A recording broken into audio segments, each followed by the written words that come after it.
Good morning all of you. Differential equation के 3 lecture complete हो गए हैं और ये लेक्चर यहाँ के ऊपर ये 4 है। और डिफरेंशियल इक्वेशन में जो हम लोग पढ़ रहे थे वो टाइप 3 पढ़ रहे थे। इस बात को अपने ध्यान में रखिएगा। यहाँ के ऊपर मैं डाले दे रहा हूँ, यहाँ के ऊपर टाइप 3 था। हमने ये टाइप 3 है, लेक्चर इसके ऊपर 4 है लेकिन टाइप 3 है। और इस टाइप 3 में मैंने आप लोगों को ये बात बता दी थी कि ये वेरिएबल्स सेपरेबल फॉर्म होगी और किस तरीके से करेंगे वो सब लेक्चर्स के अंदर बता दिया गया है। और इनको मैंने कई पार्ट्स में डिवाइड कर दिया था। उसके बाद में लैंग्वेज वाली प्रॉब्लम्स जो हैं वो पिछले लेक्चर में भी हैं, अभी ख़त्म नहीं हुई हैं, उसी को मैं कंटिन्यू कर रहा हूँ। यहाँ के ऊपर हमने इसको A B C D में बांट दिया है, लेकिन शायद एक E भी है इसके अंदर। 4-5 पार्ट्स में है जिसमें A B हमने पढ़ा दिया। और आज मैं आप लोगों को यहाँ के ऊपर ये C पार्ट पढ़ा रहा हूँ। और वेरिएबल सेपरेबल फॉर्म में problem based on growth and decay पर भी पूछी जाती है। सब आप लोग लगा लीजिएगा। मैं आपको बहुत बेहतरीन तरीके से इसको पार्ट्स में डिवाइड करके मैंने करा दिया है और बाकी आप उसको प्रैक्टिस करिएगा। Problem based on growth and decay, और प्रॉब्लम की लैंग्वेज ये है, पढ़ रहा हूँ मैं। Assume that a spherical raindrop evaporate at a rate proportional to its surface area. अब सुनिएगा मेरी बात को, इतनी बात, खाली बात आप समझ लीजिए। कह रहा है कि जो पानी का बुल्ला है, पानी का जो ड्रॉप है, बरसात हो रही है, आपने देखा होगा रेन ड्रॉप उसी को बोला जाता है जो पानी का बुलबुला होता है। इवेपोरेट, इवेपोरेट का मतलब ये हो गया कि भाप बन के उड़ जाना। ठीक है, एक बात अपने जहन में रखिएगा कि कई चीज़ें होती हैं, सरफेस होती है। जैसे जैसे इवेपोरेशन होगा वैसे वैसे रेडियस कम होगी, रेडियस कम होगी तो इसका मतलब सरफेस एरिया कम होगा, सरफेस एरिया कम होगा तो वॉल्यूम कम होगा। ये सब बातें अपने जहन में जो है वो रखिएगा। और टाइम की रिस्पेक्ट में जो रेडियस होगी वो इन्वर्सली प्रोपोर्शनल होगी। ये बात अपने जहन में आप यहाँ पर रख लीजिएगा कि रेडियस जो है वो इन्वर्सली प्रोपोर्शनल होगी यहाँ के ऊपर टाइम के। यानी जैसे जैसे टाइम जो है वो बढ़ेगा, रेडियस जो है वो रेन ड्रॉप की जो है वो कम होगी। बात आपकी समझ में आ रही है। अगर रेडियस जो है वो इन्वर्सली प्रोपोर्शनल होगी 1/t के, तो आर का जो रेट होगा, आर का रेट का मतलब ये है कि रेडियस का रेट, अगर हम टी की रेस्पेक्ट में रेडियस देखेंगे क्या होगा कि आर जो है वो इन्वर्सली प्रोपोर्शनल है। तो सिचुएशन क्या हो जाएगी कि आर की रेस्पेक्ट में अगर हम टाइम की रेस्पेक्ट में रेडियस को डिफरेंशिएट करेंगे, क्योंकि ये दोनों आपस में एक दूसरे से इन्वर्सली प्रोपोर्शनल है। अगर टाइम बढ़ेगा तो रेडियस जो है वो क्या होगी, कम होती। जैसे जैसे टाइम बढ़ेगा इवेपोरेशन, बुलबुला जो है वो अपनी रेडियस को कम करता जाएगा। तो रेडियस और टाइम आपस में एक दूसरे के इन्वर्सली प्रोपोर्शनल होगा। तो इसका मतलब ये कि जो रेडियस का रेट होगा, यानी टाइम की रेस्पेक्ट में जो रेडियस होगी वो R is decreasing with respect to time. आप बात समझ लें, radius is decreasing with respect to time. इसका मतलब dr/dt जो है वो यहाँ के ऊपर नेगेटिव होगा। ये पॉइंट मैंने आपको यहाँ के ऊपर बता दिया। इसके बाद में यहाँ के ऊपर बढ़िए, गिवन दैट क्या है कि assume that spherical raindrop evaporate. ठीक है, तो क्या हो रहा है कि वॉल्यूम जो है उसका यहाँ के ऊपर ये कह रहा है, इवेपोरेट का मतलब ये है कि spherical rain drop eight a rate proportional, क्या चीज़ इवेपोरेट हो रहा है। तो क्या हो रहा है कि वॉल्यूम, टाइम की रिस्पेक्ट में वॉल्यूम जो है वो कम हो रहा है। और अगर कम हो रहा है तो क्या सिचुएशन कर, प्रोपोर्शनल टू इट्स यहाँ के ऊपर surface area. Assume that spherical raindrop evaporate. जब कोई चीज़ इवेपोरेट होगी तो टाइम की रिस्पेक्ट में वॉल्यूम लिया जाएगा। ध्यान रखिएगा, क्योंकि टाइम की रिस्पेक्ट में वॉल्यूम पर असर पड़ेगा, सरफेस एरिया पर असर पड़ेगा। यही सवाल में कहा गया है कि जब इवेपोरेट हो रहा है तो रेट प्रोपोर्शनल किसके, सरफेस एरिया के। तो इसका मतलब ये है कि dv/dt प्रोपोर्शनल का साइन है बच्चों, ये प्रोपोर्शनल का साइन है, और टू यहाँ के ऊपर सरफेस एरिया। और सरफेस एरिया को हम लोगों ने s से रिप्रेजेंट किया है। ये पॉइंट समझ में आ गया। रेडियस आर जो है वो decreasing with respect to time, हमने आपको बता ही दिया कि रेट ऑफ चेंज आर बस भी यहाँ के ऊपर नेगेटिव, वो सिचुएशन बता दी हमने। देखिए अब हम आगे बढ़े, चूंकि जो रेन ड्रॉप होगी वो स्फेरिकल होगी, और अगर रेन ड्रॉप स्फेरिकल होगी तो जो स्फेयर का सरफेस एरिया होगा वही लिया जाएगा। ये हम लोगों ने डी बाई डी टी ये रख दिया, ये देखिए डी बाई डी टी यहाँ से देखिए, और ये जो वॉल्यूम है ये स्फेयर का यहाँ के ऊपर वॉल्यूम 4 पाई और यहाँ के ऊपर आर क्यूब रख दिया गया। इसके बाद में यहाँ के ऊपर वैल्यू क्या हो जाएगी 4/3, सॉरी यहाँ के ऊपर क्या होता है 4 यहाँ के ऊपर ये 3 और पाई आर क्यूब, ये हमने यहाँ के ऊपर वॉल्यूम रख दिया स्फेयर का वॉल्यूम, और प्रोपोर्शनल टू और यहाँ के ऊपर एस। ये स्टेप भी समझ में आ गया। इसके बाद में जब हम लोग टी की रेस्पेक्ट में इसको डिफ्रेंशिएट करेंगे तो ये वैल्यू क्या हो जाएगी, ये आ जाएगा यहाँ के ऊपर देखिए, यहाँ के ऊपर इसको सिचुएशन को समझ लीजिए कि यहाँ के ऊपर ये 4/3 होगा और ये 3 पाई आर स्क्वायर होगा। 4/3 ये लिख दिया गया और उसके बाद में ये वैल्यू क्या हो जाएगी पाई और यहाँ के ऊपर 3r स्क्वायर है 3 पाई आर स्क्वायर। फिर r को t की रेस्पेक्ट में करिएगा तो dr/dt हो जाएगा। और ये मैंने आपको बता दिया कि रेडियस की टाइम की रेस्पेक्ट में जो रेडियस होगी वो निगेटिव होगी, तो ये साइन यहाँ पर माइनस लगा दिया गया और यहाँ पर बराबर का निशान लगाया गया और k कोई कांस्टेंट फिर ये s ले लिया गया। ये स्टेप आपकी समझ में आ गया। इसके बाद में सारे बच्चे देख लें कि ये 3 और यहाँ के ऊपर ये 3 कैंसिल हो जाएगा और हम स्टेप को आगे बढ़ाएंगे। ये देखिए हमने यहाँ के ऊपर ये लाइन खींच दी और लाइन खींचने के बाद में वैल्यू हो जाएगी जाकर यहाँ के ऊपर 4 पाई आर स्क्वायर। ये देखिए ये 4 पाई और यहाँ के ऊपर आर स्क्वायर, देखिए ये 4 पाई आर स्क्वायर रख दिया गया और बराबर का निशान लगा दिया गया, इनटू का निशान लगा दिया गया और dr/dt ये आ गया। देखिए dr/dt आ गया और बराबर माइनस का k, इस माइनस को उधर ट्रांसफ़र कर दिया और सरफेस एरिया की जगह के ऊपर हम लोगों ने यहाँ के ऊपर क्या रख दिया, ये s जो है वो यहाँ के ऊपर s जो है ये 4 पाई आर स्क्वायर होगा।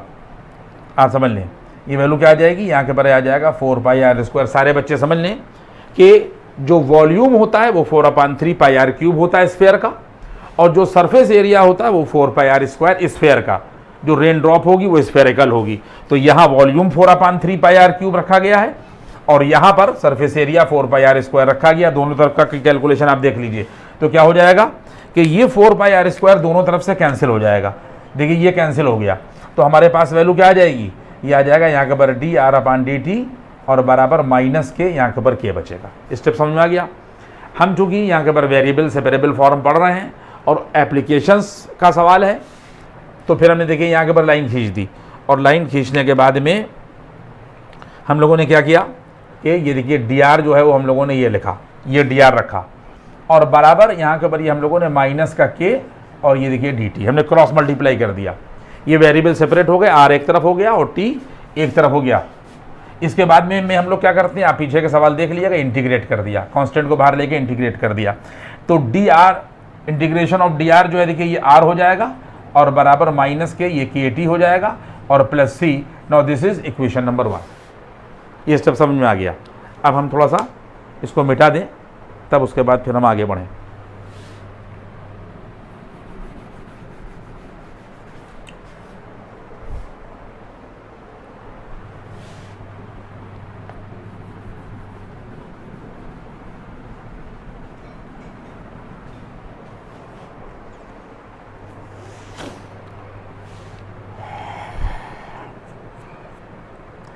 अब इसके बाद में आप और आगे बढ़िए।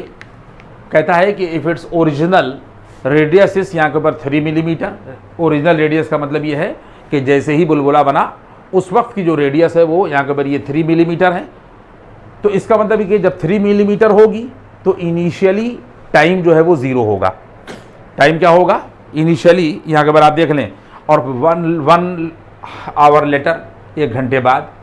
तो ये जो है ये इनिशियली यहाँ पे हम लोगों ने लिख दिया, यहाँ के ऊपर इनिशियली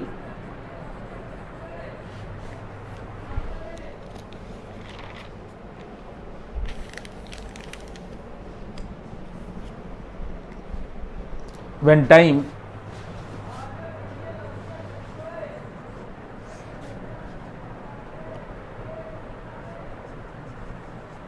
t बराबर यहाँ के ऊपर 0। जब इनिशियली इसका मतलब ये कि जब टाइम कुछ नहीं था तो विद रिस्पेक्ट टू टाइम क्या होगा, रेडियस बढ़ी होगी, फिर 1 घंटे बाद और बढ़ गई होगी, यही बात कही जा रही है। तो देन यहाँ के ऊपर हमारे पास में वैल्यू क्या हो जाएगी, देन r बराबर यहाँ के ऊपर 0। जब टाइम 0 होगा तो कुछ रेडियस नहीं होगी, विद रिस्पेक्ट टू टाइम जो है वो इंक्रीज करना शुरू हुई होगी, और जब इवेपोरेट होने लगेगी तो विद रिस्पेक्ट टू टाइम धीरे धीरे वो घट जाएगी। यही बात यहाँ पर कही गई है कि जब ओरिजिनल रेडियस क्या है, यहाँ पर ये 3 मिलीमीटर, ठीक है। तो जब बुलबुला बना तो 3 मिलीमीटर है, लेकिन जब बुलबुला नहीं बना था तो टाइम 0 था और रेडियस जो थी 0, उस वक्त की बात की जा रही है। तो अब इस पॉइंट को पहले आप यहाँ के पर रख दीजिए, तो वैल्यू आ जाएगी यहाँ के पर 0 और बराबर यहाँ के पर आ जाएगा 0। देखिए जब 0 यहाँ रखिएगा और t0 यहाँ रखिएगा तो प्लस का यहाँ के पर c आ जाएगा, और इम्प्लाइज दैट यहाँ के पर c की वैल्यू आ जाएगी यहाँ के पर ये 0। देखिए c की वैल्यू यहाँ के पर आ गई, यहाँ के पर 0। बात समझ में आ रही है। अब इसके बाद में इस वैल्यू को उठाकर यहाँ के ऊपर रखिए, तो r बराबर यहाँ के ऊपर ये हो जाएगा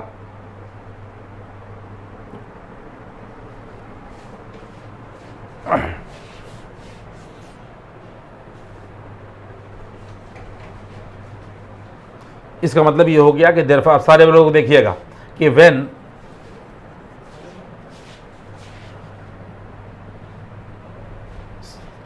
फ्रॉम इक्वेशन नंबर 1, यहाँ पर इक्वेशन नंबर यहाँ के पर ये 1 देखिए, तो यहाँ के पर r बराबर हो जाएगा माइनस का यहाँ के पर kt और प्लस c बराबर 0। यहाँ पे हम लोग रख देंगे, फ्रॉम इक्वेशन नंबर 1 रख दिया है, तो r की वैल्यू यहाँ के पर मिल जाएगी माइनस के यहाँ के पर मिल जाएगा यहाँ के पर kt। r की वैल्यू यहाँ के पर मिल गई हम लोगों को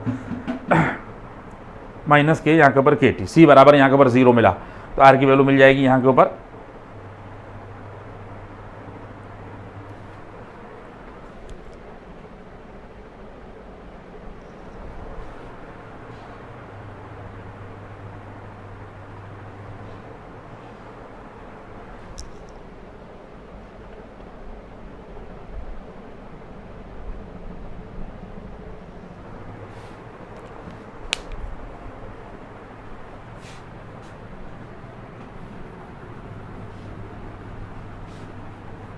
देखिए थोड़ा सा इसमें जो है वो गड़बड़ हुआ है। इनिशियली यहाँ पे लिखिए व्हेन टाइम t बराबर यहाँ के पर 0, देन लेट रेडियस बराबर यहाँ के पर r0 मान लीजिए, ठीक है। तो इसका मतलब ये है जब टाइम यहाँ के ऊपर ये 0 होगा तो हम लोगों ने रेडियस को r0 मान लिया। वो पॉइंट थोड़ा सा गड़बड़ा रहा था कि जब टाइम जो है वो 0 होगा तो रेडियस को हम लोगों ने r0 मान लिया, तो जहाँ पर r है यहाँ पर हम लोग r0 कर देंगे, और बराबर यहाँ के पर ये हम लोग कर देंगे माइनस का, ये देखिए यहाँ के पर ये वैल्यू यहाँ के पर ये 0 आ जाएगी, और जब हम लोग करेंगे तो ये आ जाएगा प्लस c। तो इम्प्लाइज दैट यहाँ के ऊपर वैल्यू मिल जाएगी, c की वैल्यू मिल जाएगी r यहाँ के पर 0, c की वैल्यू यहाँ के पर r0 मिल जाएगी। इसका मतलब ये हो जाएगा देन r0 बराबर यहाँ के पर c आ जाएगा, रेडियस एनी टाइम यहाँ पे लिखा जाएगा यहाँ के पर then radius at any time t। यही पूछा जा रहा है सवाल में, कह रहा है find an expression for the radius of rain drop eight any time, यहाँ के पर t, यहाँ के पर let radius at any time, यहाँ के पर देख लें एट एनी टाइम, यहाँ के पर ये t। अब यहाँ आइए, इस r की जगह के ऊपर आप यहाँ के पर क्या रख दिएगा, देखिए सिचुएशन यहाँ के पर ये कर देंगे r is equal to minus का यहाँ के पर kt आएगा ये, और c की जगह पर हम लोग लिख देंगे यहाँ के पर r0। यही एक्सप्रेशन यहाँ के पर ये आ जाएगा, ये इसका यहाँ के पर आंसर हो गया। ये पूरा यहाँ के पर ये इसका आंसर हो गया। c की वैल्यू r0 हम लोगों ने रख दी, तो इसका मतलब the radius at any time t, r बराबर माइनस का kt प्लस r0, यही इसका यहाँ के पर आंसर आएगा। बहुत लंबा सवाल हो जाता है इसलिए मैंने पहले लिख दिया था, और बीच में यहाँ के पर समझ लिएगा सिचुएशन को, ठीक है। इसके बाद में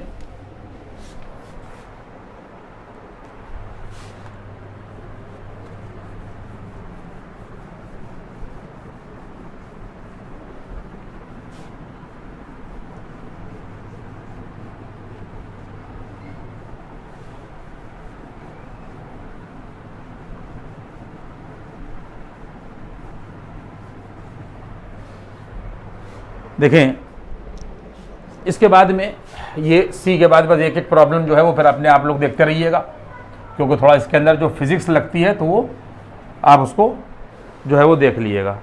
इसके बाद में यहाँ के ऊपर जो प्रॉब्लम है वो है पॉपुलेशन बेस्ड। ये यहाँ के ऊपर, इसमें यहाँ के ऊपर ये डी देखिएगा, और problem based on population.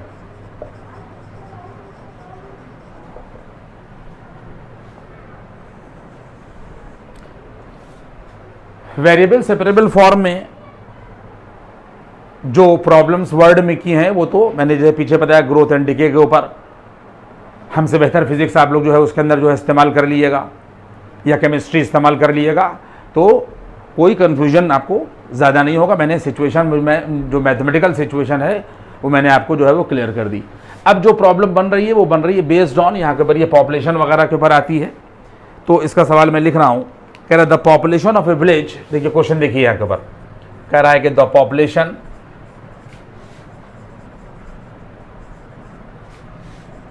of a village increases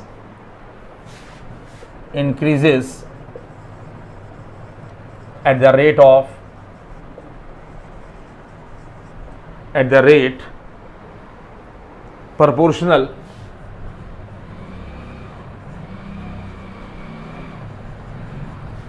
rate proportional to the number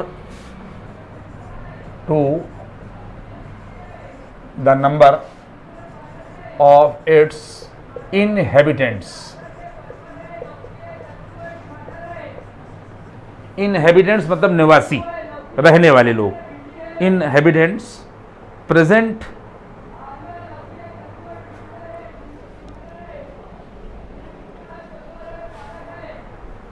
at any time।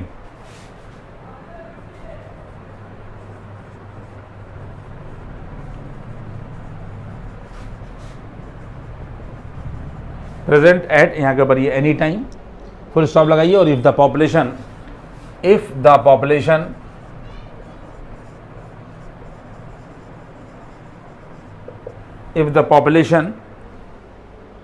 Of the village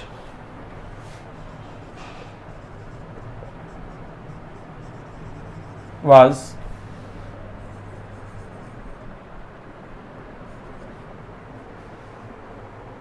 20,000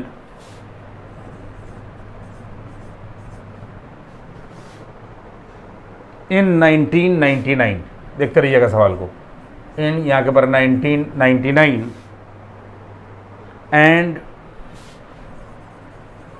25,000 in 2004। in 2004 what was its population in 2009?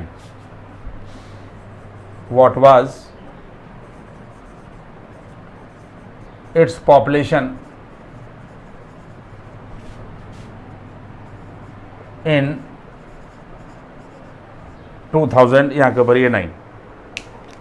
देखिए सवाल को पढ़ लीजिए। इस तरीके की प्रॉब्लम्स भी डिफरेंशियल इक्वेशन से रिलेटेड होती हैं और पूछी जाती हैं।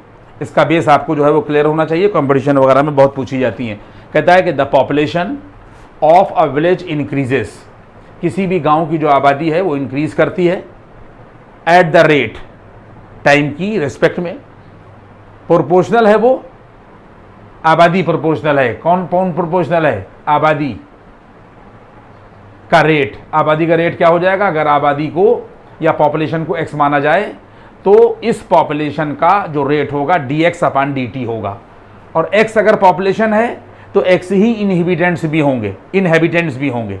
इनहेबिटेंट्स का मतलब निवासी, रहने वाले लोग, यही पॉपुलेशन होगी। तो सवाल में यहाँ के ऊपर क्या कहा गया, बहुत आराम से आप समझ लें। लैंग्वेज में कभी कभी कन्फ्यूजन होता है कि the population of A village increases, population जो है इंक्रीज कर रही है। अगर पॉपुलेशन को x मान लिया जाए तो वो इंक्रीज कर रही है with respect to time at the rate, और वो प्रोपोर्शनल है किसके? The number of inhabitants. तो इसका मतलब ये हो गया कि अगर पॉपुलेशन को या इनहेबिटेंट्स को x माना जाए तो टाइम की रेस्पेक्ट में dx अपॉन dt, ये मैंने बता दिया है, ये प्रोपोर्शनल होगी किसके? इनहेबिटेंट्स के। ये पॉपुलेशन है, x क्या है? पॉपुलेशन। यह ध्यान दे लीजिएगा कि x जो है वो हम लोगों ने let x be the population at present, तो ये x जो है यहाँ के पर ये पॉपुलेशन हो जाएगी। और पॉपुलेशन टाइम की रेस्पेक्ट में ये प्रोपोर्शनल होगी किसके, इनहेबिटेंट्स के। तो इनहेबिटेंट्स में कौन लोग आएंगे, निवासियों में कौन लोग हैं, पॉपुलेशन आबादी के लोग ही आएंगे। तो ये x हो गया, यानी सिचुएशन यहाँ के ऊपर ये आ गई कि ये सिचुएशन यहाँ तक कह रहा है inhabitants present at any time, यहाँ के ऊपर ये t। इसके बाद में ये कह रहा है कि इफ द पॉपुलेशन, ये ध्यान रखिएगा कि let the x be the population eight any time t, तो उसका रेट दे रखा है, प्रोपोर्शनल है किसके, इनहेबिटेंट्स के। तो इनहेबिटेंट्स में यही आएंगे। अब कह रहा है कि if the population of the village was 20 यहाँ के ऊपर 1000 इन 1990, इसको बाद में करेंगे, पहले इसको यहाँ के ऊपर जो है वो करना शुरू करिए। तो सिचुएशन यहाँ के ऊपर ये हो जाएगी, सारे बच्चे देखेंगे कि dx और अपान यहाँ के ऊपर dt लिखेंगे, पॉपुलेशन का रेट बराबर यहाँ के ऊपर आ जाएगा kx। इसके बाद में वैल्यू आ जाएगी यहाँ के ऊपर dx और अपान यहाँ के ऊपर x बराबर k dt। ये वेरिएबल को हमने सेपरेट कर दिया, x एक तरफ हो गया, t एक तरफ हो गया, और ये हमने दोनों तरफ इंटीग्रेट कर दिया। तो जब हम इंटीग्रेट करेंगे तो ये देखिए हमने लाइन खींच दी, जब dx अपान x को इंटीग्रेट करिएगा तो ये वैल्यू आ जाएगी यहाँ के ऊपर log x बेस e और बराबर यहाँ के ऊपर आ जाएगा k t और प्लस यहाँ के ऊपर c। Now this is equation number 1। देखिए x जो है वही पॉपुलेशन मानी है, यही इनहेबिटेंट्स हैं, इनहेबिटेंट्स का जो मजमूआ होगा वही पॉपुलेशन होगी। तो ये हमने मानी है x। अब आगे सवाल को बढ़ाइए, कह रहा है if the population of the village was 2000 इन, यहाँ के ऊपर 1999, यहाँ तक आइए।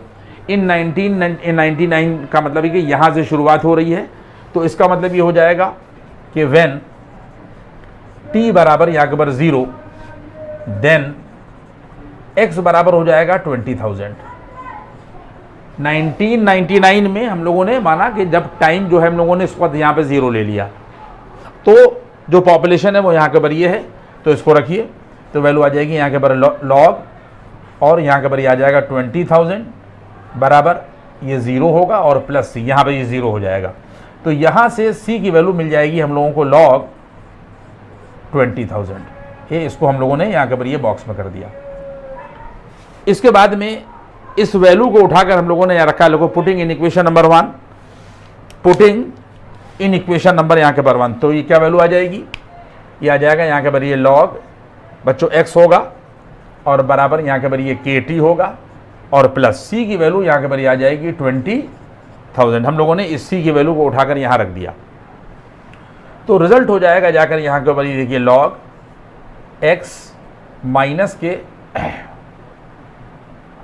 x की वैल्यू यहाँ के ऊपर ये 20 आ गई, तो यहाँ के ऊपर ये आ जाएगा, एक मिनट, c की वैल्यू यहाँ के ऊपर आ जाएगी log 20। तो यहाँ के ऊपर वैल्यू ये log 20 है, c की वैल्यू क्या है, ये log 20,000, log 20,000 ये हमने गलत रखा था, यहाँ के ऊपर ये आएगा। तो log x और माइनस के यहाँ के ऊपर आ जाएगा log 20,000, ये log x ये रखा और हमने log 20,000 ये रखा और इज इक्वल टू यहाँ के ऊपर आ जाएगा kt। तो वैल्यू आ जाएगी log m माइनस l लगा दीजिए, तो आ जाएगा x और अपॉन यहाँ के ऊपर आ जाएगा 20,000 बराबर यहाँ के ऊपर आ जाएगा kt। तो वैल्यू हो जाएगी जाकर यहाँ के ऊपर log x अपॉन यहाँ के ऊपर ये वैल्यू आ गई, ठीक है, बराबर kt। Now this is equation number 2। इसको यहाँ के ऊपर ये इक्वेशन नंबर, यहाँ के ऊपर सारे बच्चे यहाँ के ऊपर इक्वेशन नंबर 2 रखें। अब इसके बाद में फिर आगे बढ़िए,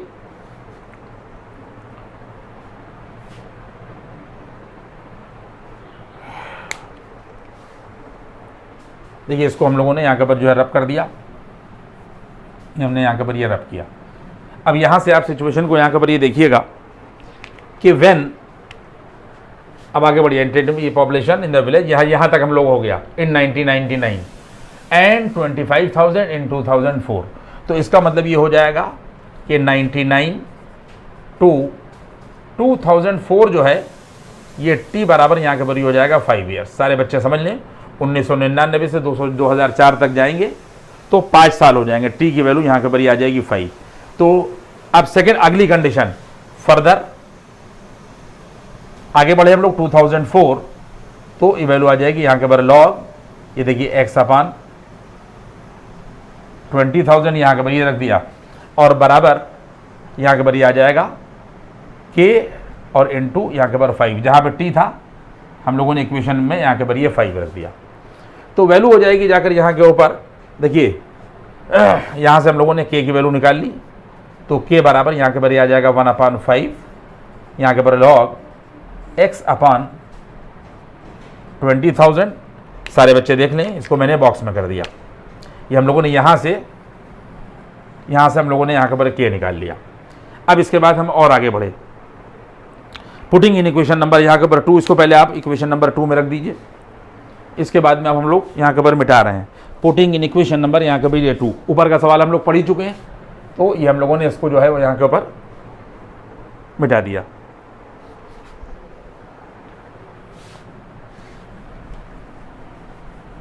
देखिए इसको हम लोगों ने यहाँ के ऊपर ये मिटा दिया, पुटिंग इन इक्वेशन नंबर 2। तो k की वैल्यू जब हम लोग इक्वेशन नंबर 2 में रखेंगे बच्चों, तो ये आ जाएगा log x/20,000। ये देखिए log x/20,000 होगा, और बराबर ये वैल्यू आ जाएगी यहाँ के बार 1/5, और log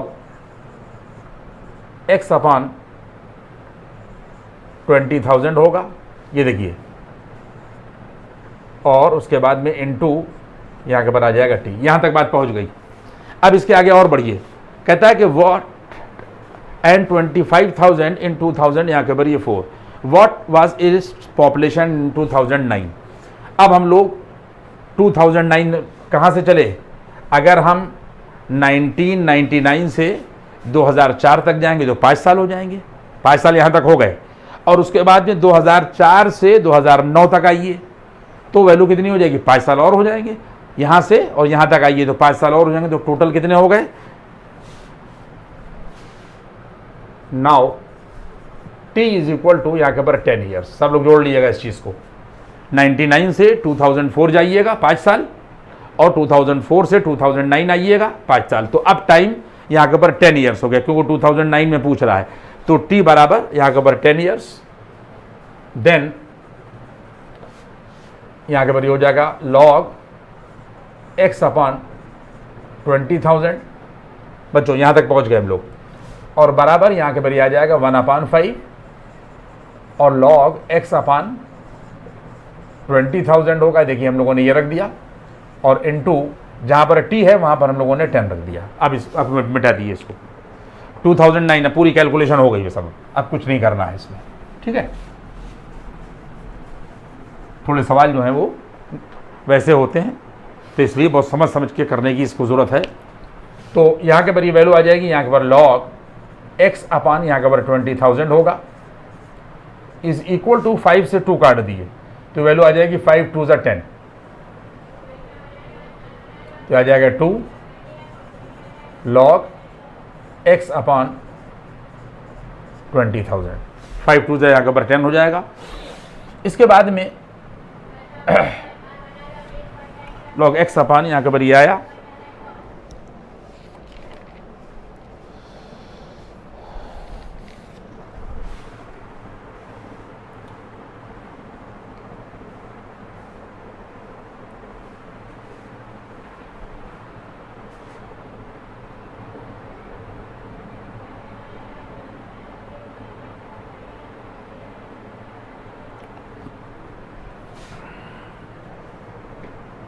इसके बाद में ये वैल्यू हम लोग यहाँ के ऊपर रख देंगे, x अपान यहाँ के ऊपर रखेंगे 20,000, और इज इक्वल टू यहाँ के ऊपर ये तो 2 रखेंगे और ये log रखेंगे, और फाइनली जो पॉपुलेशन थी, सवाल को आप देख लीजिएगा, ये थी यहाँ के ऊपर 25,000।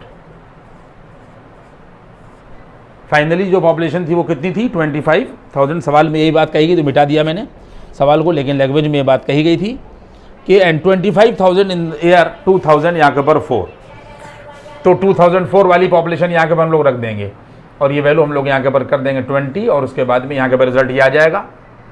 इसके बाद में ये 3 0 यहाँ से देखिए कट जाएंगे, तो दोनों तरफ से वैल्यू क्या आ जाएगी, यहाँ के ऊपर आ जाएगा log।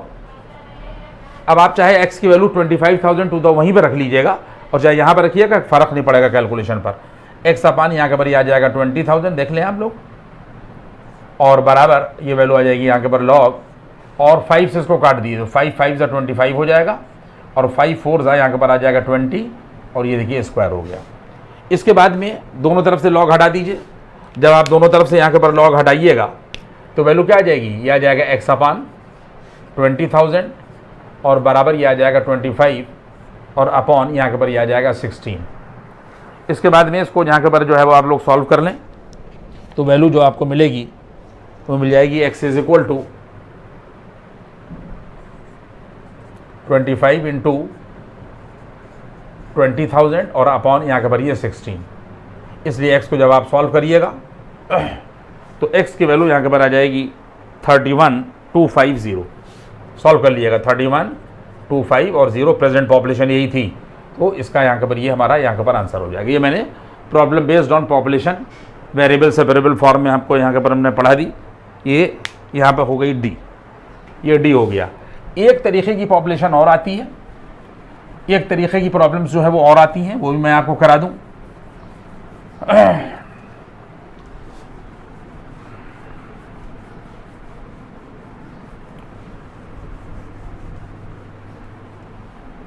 देखिए बस ये वेरिएबल सेपरेबल फॉर्म पर आखिरी चीज़ है और इसको भी आप समझ लें और किताबों से इस तरीके की प्रॉब्लम्स को लगाने की कोशिश करिए कि ई जो है यहाँ के पर problems based on velocity comma acceleration और यहाँ के पास जो फिजिक्स की जो भी लैंग्वेजेस हैं उसके ऊपर बेस्ड यहाँ के ऊपर distance time comma distance and time. बस ये लास्ट चीज़ हम आपको पढ़ा रहे हैं और मेरा पढ़ाने का मोटिव ये था मुझसे बेहतर तरीके से आप लोग इन प्रॉब्लम्स को हैंडल कर लीजिएगा, क्योंकि फिज़िक्स केमिस्ट्री सारी चीज़ें जहाँ जहाँ इन्वॉल्व होंगी तो उनका बेसिक मतलब जो है वो आप हमसे बेहतर समझेंगे। मेनली क्या था कि उसकी मैथमेटिकल बैकग्राउंड क्या थी वो मैंने आप लोगों को यहाँ के ऊपर जो है वो पढ़ा दी। अब इसमें यहाँ के ऊपर प्रॉब्लम क्या है, कह रहा है द एक्सेलरेशन, अभी क्वेश्चन मैं कर रहा हूँ, यहाँ के ऊपर कह रहा है the acceleration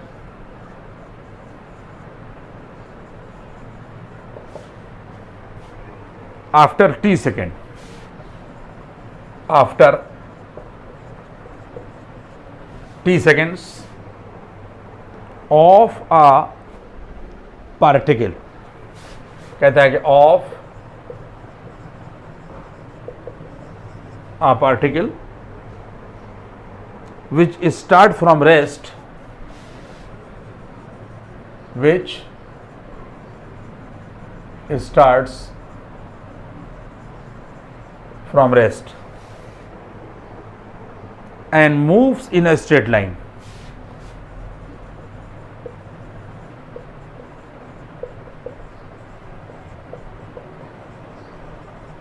And moves in a straight line is bracket में दे रखा है 8 माइनस t अपान 5, t अपान यहाँ के ऊपर ये 5 दे रखा है, सेंटीमीटर पर सेकेंड स्क्वायर, यहाँ के ऊपर दे रखा है सेंटीमीटर पर सेकेंड स्क्वायर। कह रहा है फुल स्टॉप लगा के कह रहा है कि find the velocity of the particle, find the velocity of the particle, find the velocity of the particle at the instant, at the instant when the acceleration is 0। कह रहा है कि when the acceleration is 0। इस तरीके की जो problems होंगी, जितनी भी प्रॉब्लम्स होंगी उनकी मैथमेटिकल बैकग्राउंड मैं आपको बता दे रहा हूँ। बाकी चीज़ें जो हैं अगर कहीं के ऊपर कुछ हमारे मुँह से गड़बड़ भी निकले तो आप समझ लीजिएगा उसको, आपको नहीं मालूम है तो आप समझ लें कि अगर हम वेलोसिटी को टाइम की रिस्पेक्ट में डिफरेंशिएट करते हैं तो एक्सेलरेशन मिलता है, और डिस्टेंस को टाइम की रिस्पेक्ट में अगर डिफरेंशिएट करते हैं तो वेलोसिटी मिलती है। यह है इसकी मैथमेटिकल बैकग्राउंड। कह रहा है कि the acceleration after t second of A particle which start from rest and moves in a straight line is ये। देखिए गिवन क्या है कि dv अपान यहाँ के पर dt बराबर दे रखा है 8 माइनस टी अपान यहाँ के पर ये 5। सवाल यहाँ तक पहुँच गया। ये एक्सेलरेशन दे रखा है, वेलोसिटी को टाइम की रिस्पेक्ट में मैंने डिफ्रेंशिएट कर दिया, तो ये चीज़ यहाँ के पर दे रखी है। और इसके बाद में हम लोगों ने dv वेरिएबल अलग किए, तो ये 8 dt हो जाएगा और माइनस के 1/5 हो जाएगा, और t यहाँ के पर dt देखिए वेरिएबल सेपरेट कर दिए, ये इंटीग्रेट कर दिया, ये इंटीग्रेट कर दिया और ये इंटीग्रेट कर दिया, तो dv जो है ये v हो जाएगा और 8 dt का ये t हो जाएगा, माइनस का 1/5 होगा और t²/2 होगा और plus c। Now this is equation number 1। अब सवाल क्या कह रहा है कि जब टाइम जो है इसका 0 होगा, क्या कह रहा है सवाल? कह रहा है कि the acceleration after t second of A particle which start from rest. तो यहाँ से लैंग्वेज को पकड़िए, तो इसका मतलब ये है कि जब रेस्ट से चलेंगे तो t बराबर यहाँ के बराबर 0 होगा, और उसके बाद में देन वेलोसिटी रेस्ट है ना, तो रेस्ट का मतलब ये है कि जब टाइम 0 है तो बॉडी रेस्ट में है, तो वेलोसिटी भी 0 होगी। यहाँ के पर रख दीजिए, देखिए कंडीशन मैंने बता दिया आपको कि व्हेन टाइम t बराबर 0 then velocity will be 0 because the body is in यहाँ के पर रेस्ट। यहाँ के पर हम लोगों ने 0 रख दिया और बराबर ये 0 और माइनस का यहाँ के पर 0, ये 0 हो जाएगा, यहाँ के पर ये 0 हो जाएगा और प्लस यहाँ के पर ये आ जाएगा c, तो इसका मतलब ये आ जाएगा c बराबर 0। इस c की वैल्यू को उठाकर हम लोग यहाँ रखेंगे, तो फ्रॉम इक्वेशन नंबर 1 v बराबर यहाँ के पर ये आ जाएगा 8t और माइनस के 1/10 ये t² होगा। ये देखिए ये वेलोसिटी आ गई एट एनी टाइम यहाँ के पर ये t, एट एनी टाइम यहाँ के पर ये t, v बराबर यहाँ के पर ये वेलोसिटी आ गई। इसके बाद में सवाल में और आगे बढ़िए, कह रहा है कि find the velocity of the particle at the instant when acceleration is यहाँ के पर 0, व्हेन एक्सेलरेशन इज यहाँ के पर 0। तो when acceleration is 0, when acceleration dv upon dt बराबर यहाँ के पर 0। सवाल क्या कह रहा है? तो हम लोगों को क्या निकालना है? यहाँ पर वेलोसिटी निकालना है, तो dv अपान dt को आप लोग 0 के बराबर कर दीजिए, तो वैल्यू हो जाएगी जाकर यहाँ के ऊपर 8 माइनस यहाँ के पर ये t अपान यहाँ के पर 5 बराबर 0। देखिए ये दे रखा है dv अपान dt, ये दे रखा है 8 माइनस t अपान 5, तो dv अपान dt यही कह रहा है कि find the velocity of the particle कब? At the instant when the acceleration is 0। तो एक्सेलरेशन को 0 के बराबर कर दिया और वैल्यू हो जाएगी जाकर 8 इज इक्वल टू यहाँ के पर t अपान 5 होगा, तो t की वैल्यू आ जाएगी जाकर यहाँ के पर 40, और उठाकर हम लोग इस t की वैल्यू पर हम लोग ये निकाल देंगे, क्योंकि ये t की वैल्यू हमें कहाँ से मिली है? जब एक्सेलरेशन जो 0 था। पुटिंग इन इक्वेशन नंबर 2, तो v बराबर आ जाएगा 8 इंटू यहाँ के पर 40 माइनस 1/t होगा, और उसके बाद में यहाँ के पर ये आ जाएगा t का स्क्वायर, ये आ जाएगा 40 का यहाँ के पर होल स्क्वायर। ठीक है, सॉल्व कर लिए इसको बस अब आप, तो v बराबर यहाँ के पर सॉल्व कर लीजिएगा, तो v की वैल्यू यहाँ के पर मिल जाएगी 160 सेंटीमीटर पर सेकेंड, 160 यहाँ के पर सेंटीमीटर पर सेकेंड। ये इस तरीके के सवाल होंगे। मैंने एक एक दो सवाल आपको टच करके दिखा दिए हैं, और अगर कहीं पर कोई पॉइंट ऐसा हो जो हमसे आपको कन्फ्यूजन हो रहा हो, तो आप किताब में इस टाइप की चीज़ों को जो है वो देख लीजिएगा और प्रॉब्लम्स को हैंडल कर लीजिएगा। मैंने आपको ये बता दिया कि इस टाइप की प्रॉब्लम्स भी होती हैं और उनकी मैथमेटिकल बैकग्राउंड क्या होती है। ये हमने आप लोगों को, आगे बढ़ रहा हूँ मैं, ये लेक्चर 4 चल रहा है और लेक्चर 4 में ये हमने टाइप 3 जो है वो ख़त्म करा दी। टाइप 3 थोड़ा लंबी हो गई थी और कोशिश मैं करूँगा कि टाइप 4 जो है वो आज ही ख़त्म हो जाए।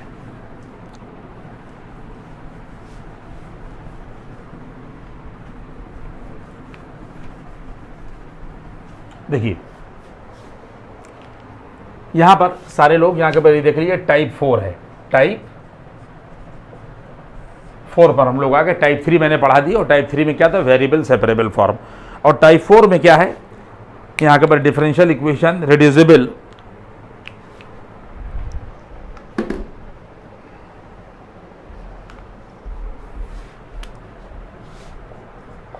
ये टाइप जो है वो यहाँ के पर क्या है, डिफरेंशियल इक्वेशन।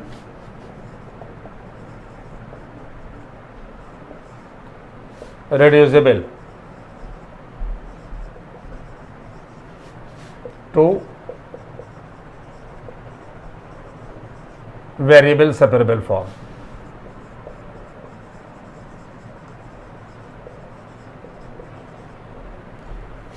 ये मैंने आप लोगों की यहाँ के पर हेडिंग डाल दी कि यहाँ पर जो डिफरेंशियल इक्वेशन होगी, इक्वेशन लिखा हुआ है ये रिड्यूसिबल टू यहाँ के पर वेरिएबल सेपरेबल फॉर्म। अभी तक हम लोगों ने क्या पढ़ा था कि डिफरेंशियल इक्वेशन जो थी वो डायरेक्ट वेरिएबल सेपरेबल फॉर्म में हुई जा रही थी, लेकिन यहाँ क्या होगा कि वेरिएबल सेपरेबल फॉर्म में डायरेक्ट नहीं होंगी, हम लोगों को उसको रिड्यूस करके वेरिएबल सेपरेबल फॉर्म में लाना पड़ेगा। इसका आइडेंटिफिकेशन क्या होगा, पहचान समझ लीजिए। देखिए सारे लोग बहुत इत्मीनान से बात को मेरी समझ लें। टाइप 4 पढ़ रहे हैं और यहाँ पर वेरिएबल सेपरेबल फॉर्म की पहचान क्या होगी, जब उसको रिड्यूस करके लाना होगा तो आपको कैसे पता चलेगा कि ये टाइप 4 के अंतर्गत आ रही है। इसमें यहाँ के बाद हेडिंग डाल दी, यहाँ के बाद आइडेंटिफिकेशन। इसकी पहचान क्या होगी, आइडेंटिफिकेशन क्या होगी कि इफ द टर्म, यहां पे देख लीजिए, यहां पे लिख दिएगा if the term ax plus B Y plus C, ax plus B Y और प्लस सी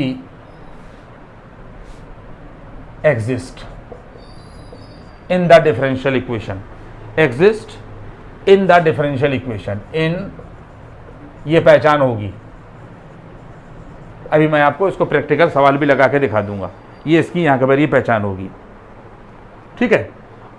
और उसके बाद में क्या होगा कि ax प्लस बी वाई और प्लस सी टाइप का टर्म जो है वो एग्जिस्ट करेगा। इसके बाद में दूसरी चीज़ क्या होगी, जब ये तो पहचान हो गई, इसके बाद में इसका सॉल्यूशन प्रोसेस क्या होगा, इसका यहाँ के बार सॉल्यूशन प्रोसेस, इसका यहाँ के बार ये सॉल्यूशन प्रोसेस क्या होगा कि पुट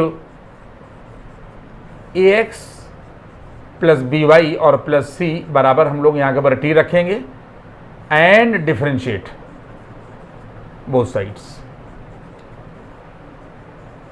और हम लोग दोनों तरफ डिफरेंशिएट कर देंगे। और डिफरेंशिएट करने के बाद में वेरिएबल सेपरेट हो जाएंगे। मैं लिख नहीं रहा हूँ लेकिन मैं मुंह से बोल रहा हूँ, वेरिएबल सेपरेट हो जाएंगे। और जब वेरिएबल सेपरेट हो जाएंगे तो आप दोनों तरफ इंटीग्रेट कर देंगे। टाइप 4 पढ़ी, टाइप 4 में ये पढ़ा कि अगर ax plus B Y type का प्लस सी टाइप का टर्म एग्जिस्ट कर रहा है तो उसको हम लोग टाइप 4 के अंतर्गत समझेंगे। करने का तरीका क्या होगा कि ax प्लस बी वाई और प्लस सी को हम लोग यहाँ के ऊपर t मान लेंगे और डिफरेंशिएट कर देंगे। और डिफरेंशिएट करने के बाद में वेरिएबल जो है वो रिड्यूस होकर सेपरेट हो जाएंगे और हम लोग टाइप 3 की तरीके से दोनों तरफ इंटीग्रेट कर देंगे। अब इसके ऊपर आप प्रॉब्लम देखिए कि किस तरीके से एग्जिस्ट करेगा। यहाँ के ऊपर सारे लोग प्रॉब्लम को हैंडल करिए। यहाँ के ऊपर इसके ऊपर प्रॉब्लम देखिए, कहता है कि solve the differential equation, solve the differential equation sine inverse D Y by यहाँ के ऊपर D X is equal to X plus Y, is equal to यहाँ के ऊपर एक्स प्लस यहाँ के ऊपर वाई। एक बात आप यहाँ के ऊपर समझ लें कि इस टाइप का टर्म एग्जिस्ट करे और उसके बाद में जब आप उसमें कलम लगाएं तो D Y by D X एक तरफ आ जाए और उसके बाद में यहाँ के ऊपर एफ ए एक्स और प्लस बी वाई और प्लस सी का फंक्शन। देखिए सिचुएशन क्या है कि ये तो एग्जिस्ट करे, उसके बाद जब आप उसमें कलम लगाकर उसको आगे स्टेप करिए तो D Y by D X एक तरफ हो जाए और A X plus B Y और प्लस सी का फंक्शन एक तरफ हो जाए। ये इसका आइडेंटिफिकेशन होगा। बस जैसे ही इस तरीके की सिचुएशन हो आप ए एक्स प्लस बी वाई को टी के बराबर मान लीजिए। देखिए ये सवाल है, इसमें सिचुएशन क्या है कि ए एक्स प्लस बी वाई और प्लस सी टाइप का टर्म एग्जिस्ट कर रहा है। वो अलग बात है कि सी यहाँ के ऊपर 0 है। जैसे ही आपने इसमें कलम लगाया तो D Y by D X बराबर ये देखिए साइन यहाँ के ऊपर एक्स प्लस वाई हो जाएगा। आपने देखा पहली बात क्या हुई कि ये एग्जिस्ट कर रहा है। वो अलग बात है कि सी यहाँ पर जो है वो यहाँ के ऊपर 0 है। उसके बाद में D Y by D X अलग हो गया और A X plus B Y और प्लस सी का जो फंक्शन है वो अलग हो गया। ये इसकी पहचान होगी। इसके बाद हमने आपको क्या बात बताई कि आप x प्लस वाई टाइप का जो टर्म हो उसको t के बराबर मान लीजिए। देखिए t मान लिया, इसके बाद दोनों तरफ डिफ्रेंशिएट कर दिया तो 1 प्लस ये आ जाएगा यहाँ के पर dy बाई डी एक्स और बराबर t हो जाएगा यहाँ के पर dt अपान यहाँ के पर dx। ये डिफ्रेंशिएट कर दिया तो यहाँ से dy बाई डी एक्स की वैल्यू, ये देखिए यहाँ से dy बाई डी एक्स की वैल्यू निकालिए तो आ जाएगा dt और अपॉन यहाँ के पर ये dx और -1 यहाँ पर उठा के रख दीजिए तो dt अपान यहाँ के पर dx -1। यहाँ से dy बाई डी एक्स की वैल्यू dt अपान dx -1 यहाँ रखी और बराबर साइन किया और इसकी जगह के ऊपर आपने t कर दिया। आप देख लें इस बात को। इसके बाद में वैल्यू क्या हो जाएगी, इसके बाद में वैल्यू हो जाएगी जाकर यहाँ के ऊपर, अब देखते रहिएगा जिधर जिधर हमारा कलम जा रहा है तो यह आ जाएगा dt और अपॉन यहाँ के ऊपर dx बराबर 1 प्लस साइन t हो जाएगा। ये 1 जो है उधर चला गया 1 प्लस साइन t। अब इसके बाद में 1 अपान डी एक्स वेरिएबल सेपरेट कर रहा हूँ मैं, रिड्यूस हो गए मैंने कहा था सेपरेट होंगे तो 1 अपान डी एक्स आ गया और ये वैल्यू आ जाएगी जाकर यहाँ के पर 1 प्लस साइन टी और अपॉन डी टी हो जाएगा। x अलग हो गया और t अलग हो गया, लेकिन अभी उल्टा किया। देखिए ये हम यहाँ के पर ये आया और इसके बाद में dx पलट दिया, इसको हमने dx अपान 1 कर दिया तो बराबर ये वैल्यू आ जाएगी जाकर यहाँ के पर dt upon 1 plus sign T.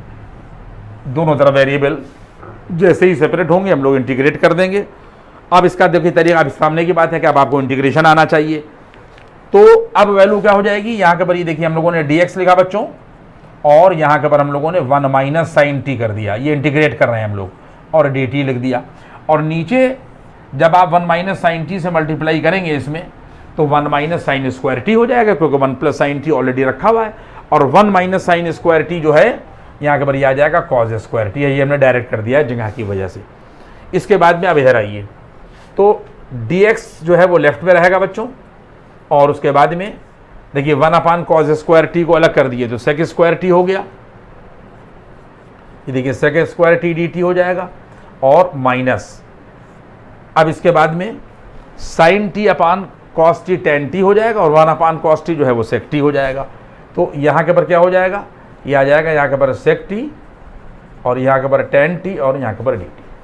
ठीक, इसके बाद में dx को यहाँ के पर आप x कर देंगे और प्लस c कर दीजिए, सेक स्क्वायर टी का इंटीग्रेशन टेन टी हो गया और माइनस यहाँ के पर ये आ जाएगा सेक टी टेन टी का ये हो गया। तो वैल्यू हो जाएगी x प्लस सी और ये टेन और t की जगह पर x प्लस वाई रख दीजिए, ये मान चुके हैं हम लोग, और माइनस का यहाँ के पर ये आ जाएगा सेक x प्लस यहाँ के पर वाई। ये इसका आंसर हो जाएगा। ये मैंने आपको टाइप 4 में रिड्यूसिबल फॉर्म पढ़ा दी कि ये एग्जिस्ट करेगा dy बाई डी एक्स बराबर A X plus B Y plus C का फंक्शन राइट में चला जाएगा, बट टी मान लेंगे और सवाल को आप कर लेंगे। एक सवाल तो मैंने ये लगा के दिखाया, पहचान मैंने आपको बता दी है। और आगे बढ़िए।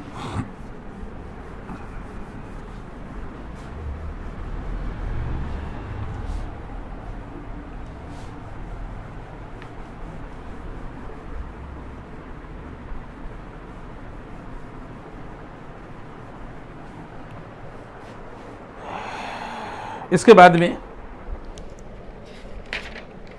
देखिए कहता है कि सॉल्व द डिफरेंशियल इक्वेशन।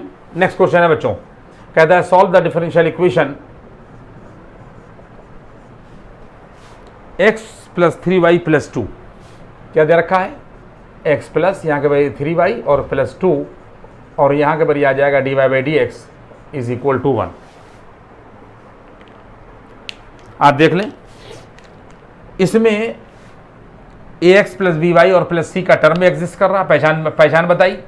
फिर उसके बाद में आपने यहाँ के D Y by D X बराबर 1 अपॉन एक्स प्लस 3y और प्लस 2 आप लोगों ने यहाँ के ऊपर ये कर दिया।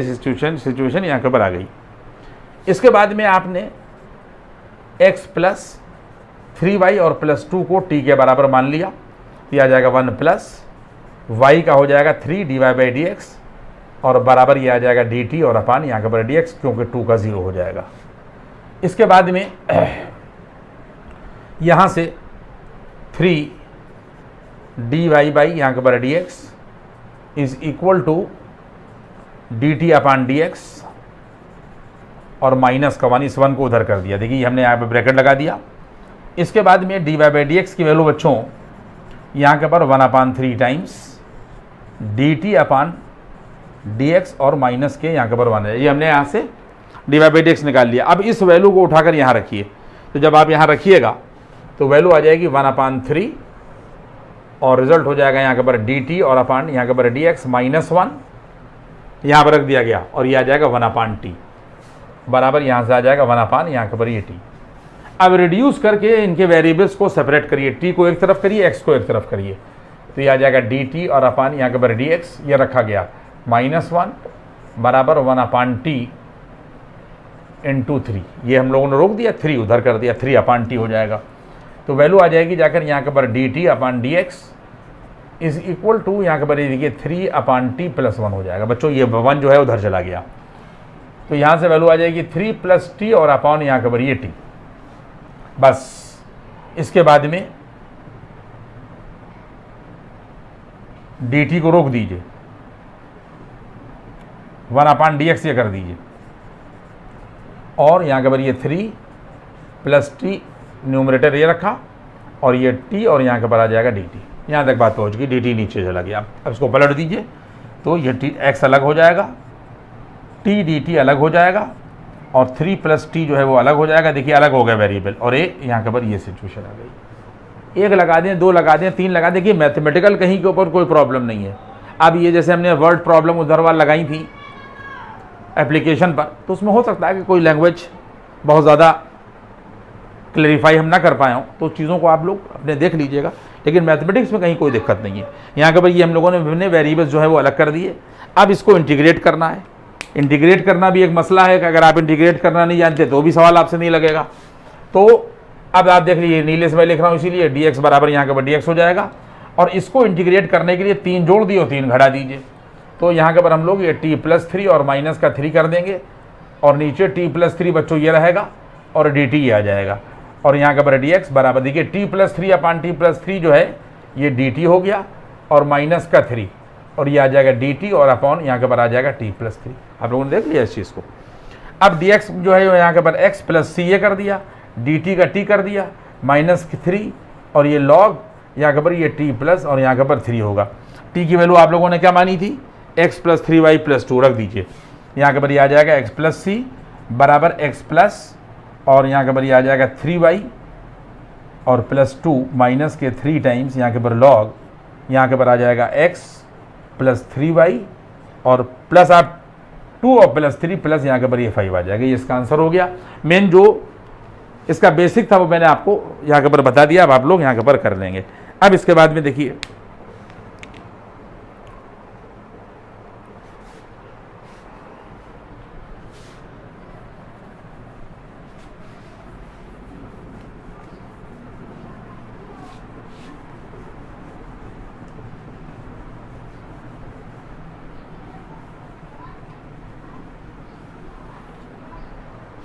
सिचुएशन यहाँ के ऊपर क्या है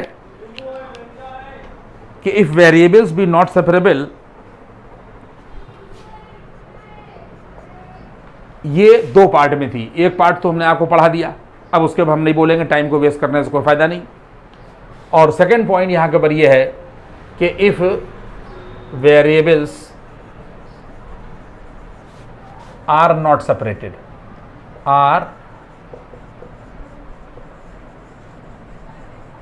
not separated.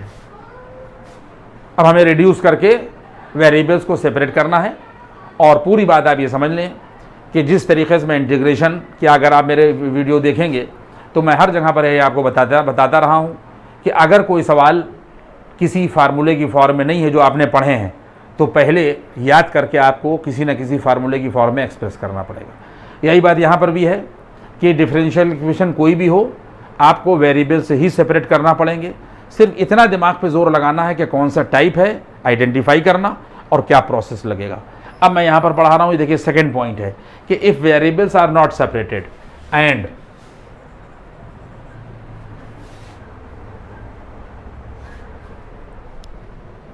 differential equation contain x dy और प्लस y dx,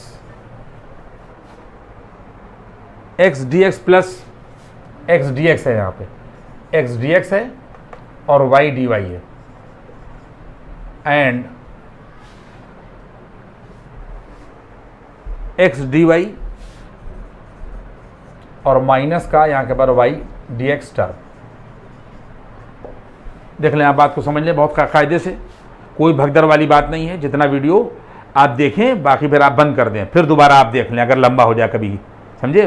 लेकिन चीज़ें आप देख लें, कहाँ तक जो है वो बनाते रहेंगे। अभी इसको पढ़ा रहे हैं रिदम में, हम आपको पढ़ाई दे रहे हैं 15-20 मिनट और, तो चीज़ें जो है वो आप समझ लें कि अगर वेरिएबल सेपरेट नहीं है और हमारी डिफरेंशियल इक्वेशन में इस टाइप के टर्म एग्जिस्ट कर रहे हैं, X D X plus Y D Y type के या एक्स डी वाई और वाई डी एक्स टाइप के, आप समझ लें इस चीज़ को। बड़े बड़े सवाल इसमें होते हैं, तो क्या करेंगे, यहाँ के बार ये पुट x बराबर R cos theta and y is equal to R sine theta. ये स्टेप आप समझ लें कि x बराबर आर कॉस थीटा रखेंगे और y बराबर यहाँ के ऊपर आर साइन थीटा रखेंगे। आगे देखिए,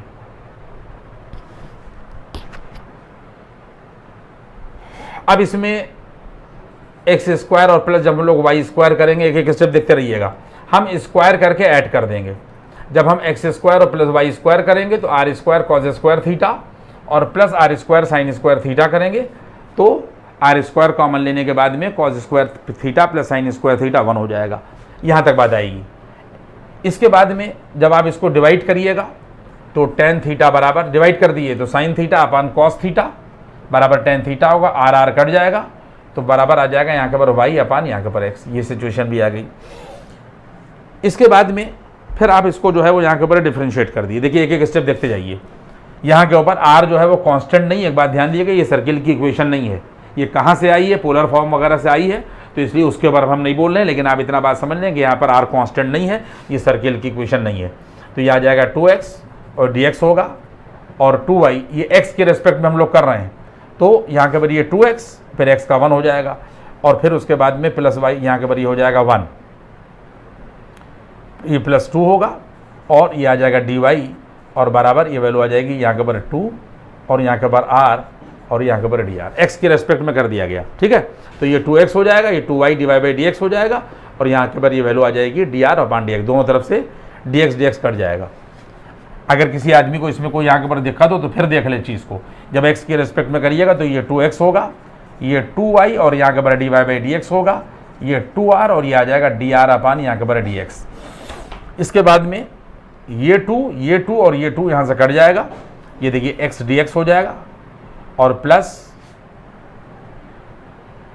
2y है, ये y हमने नहीं लिखा है, देखिए ये 2y है, तो ये आ जाएगा y और यहाँ के ऊपर dy और उसके बाद में r और यहाँ के ऊपर dx और ये dx यहाँ के ऊपर ये एलसीएम में आ जाएगा और यहाँ के ऊपर ये dx एलसीएम में आ जाएगा। देखिए ये यहाँ के ऊपर कट गया, तो वैल्यू क्या आ जाएगी x dx और प्लस यहाँ के ऊपर y dy बराबर r और यहाँ के ऊपर dr। बॉक्स में कर लिए सारे बच्चे, जहाँ पर x dx और y dy होगा वहाँ पर r dr रखेंगे। यहाँ तक मामला हो गया।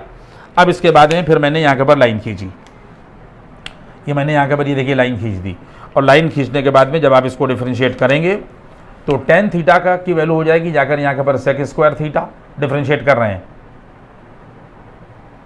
और ये वैल्यू आ जाएगी डी थीटा और अपान यहाँ के ऊपर डी एक्स होगा और y अपान एक्स हो करिएगा तो ये आ जाएगा डिनोमिनेटर का स्क्वायर और ये आ जाएगा डिनोमिनेटर और ये आ जाएगा D by D x of, ये डिनोमिनेटर हुआ। फिर उसके बाद में D by D x of यहाँ के ऊपर numerator D by D x हो गया और माइनस का न्यूमरेटर होगा और D by D x of denominator होगा। फिर इस सेक स्क्वायर थीटा को 1 अपान कॉस स्क्वायर थीटा कर देंगे बच्चों और ये वैल्यू आ जाएगी डी थीटा और अपान यहाँ के ऊपर डी एक्स होगा और वैल्यू आ जाएगी जाकर यहाँ के ऊपर एक्स डी वाई माइनस का वाई डी एक्स होगा और ये एक्स स्क्वायर होगा और ये डी एक्स नीचे आ जाएगा। यहाँ तक स्टेप समझ में आपके आ गया। इसके बाद में यहाँ से कॉस थीटा की वैल्यू एक्स अपान आर होगी, तो ये वैल्यू 1 अपान और यहाँ के ऊपर एक्स अपान आर का ये होल स्क्वायर होगा इंटू डी थीटा और अपान डी एक्स होगा, बराबर देखते रहेंगे आप लोग, एक्स डी वाई होगा माइनस का वाई डी एक्स होगा और अपॉन यहाँ के ऊपर आ जाएगा एक्स स्क्वायर और यहाँ के ऊपर डी एक्स। सारे बच्चे देख लें कि वैल्यू आ जाएगी जाकर यहाँ के ऊपर ये डी एक्स और ये डी एक्स यहाँ से कैंसिल हो जाएगा और वैल्यू हो जाएगी जाकर यहाँ के ऊपर आर स्क्वायर और अपान एक्स स्क्वायर। देख लें आप, आर स्क्वायर ऊपर चला जाएगा, अपन एक्स स्क्वायर हो जाएगा, ये डी थीटा लग गया और यहाँ के ऊपर डी थीटा आ गया और बराबर ये वैल्यू हो जाएगी जाकर एक्स डी वाई और माइनस का यहाँ के ऊपर वाई डी एक्स और अपॉन एक्स स्क्वायर होगा, ये वाला एक्स स्क्वायर लिख दिया जाएगा। तो ये यहाँ के ऊपर ये कट जाएगा। इसका मतलब ये हो गया, इसको बॉक्स में कर लें आप, आर स्क्वायर डी थीटा बराबर एक्स डी वाई और माइनस का यहाँ के ऊपर वाई डी एक्स होगा। इसको आप लोग यहाँ के ऊपर बॉक्स में करें, ये बॉक्स में कर लें। ये पूरा प्रोसेस सवाल में आपको लगाना पड़ेगा और जहाँ पर एक्स डी एक्स और वाई डी वाई होगा वहाँ पर आर डी आर रखना पड़ेगा और ये पूरा प्रोसेस सवाल में आपको जो है वो शो करना पड़ेगा। अब इसके ऊपर प्रॉब्लम लगाकर आप देखें।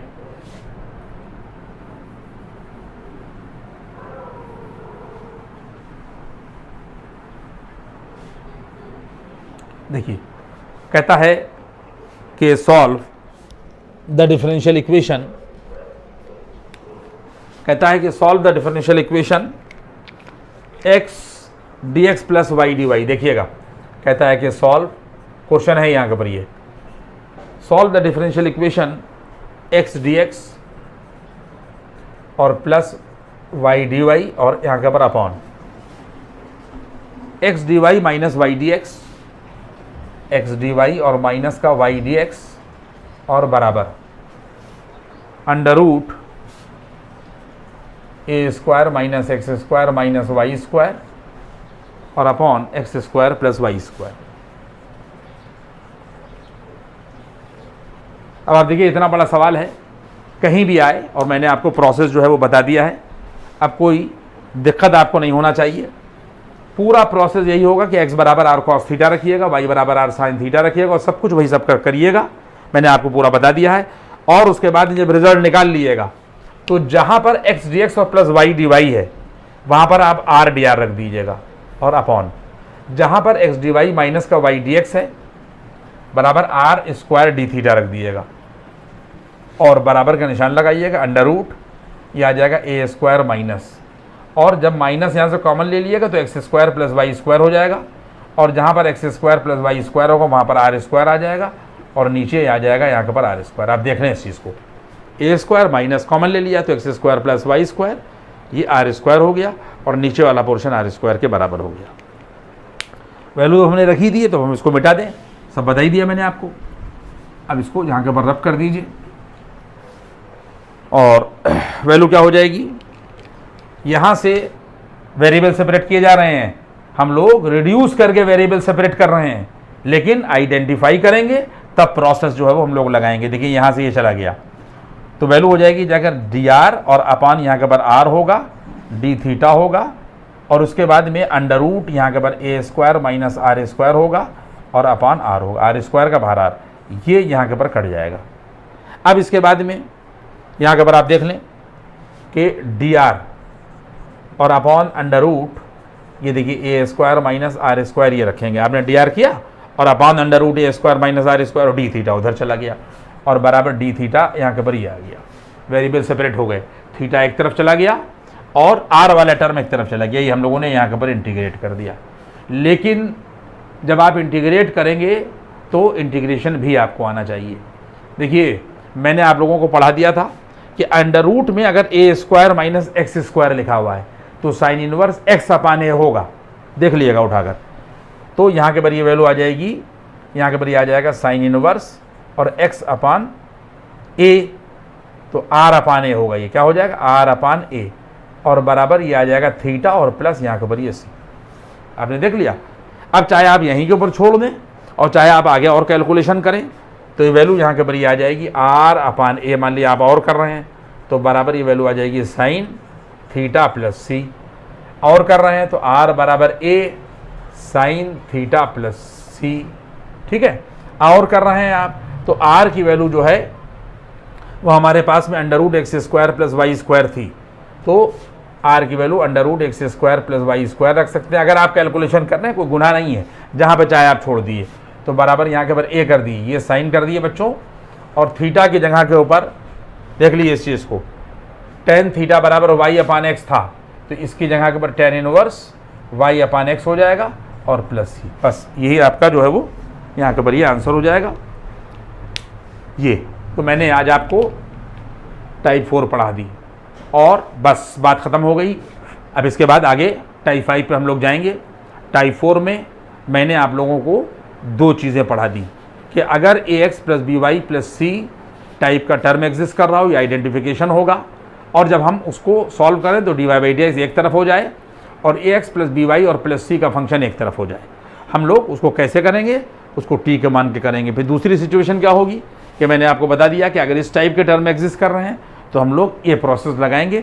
ये टाइप 4 हो गई। अब जो हम लोग पढ़ेंगे नेक्स्ट टर्न पर टाइप 5 पढ़ेंगे, और जो है आप कॉन्टीन्यूटी में इसको पढ़ते हैं। टाइप 5 टाइप 6 तक ये जाएगा ज़्यादा से ज़्यादा आप लोगों के जो कोर्स में है। बाकी ये ख़त्म हो जाएगा, फिर इसके बाद देखेंगे कि हम लोगों को क्या पढ़ाना है। Thank you.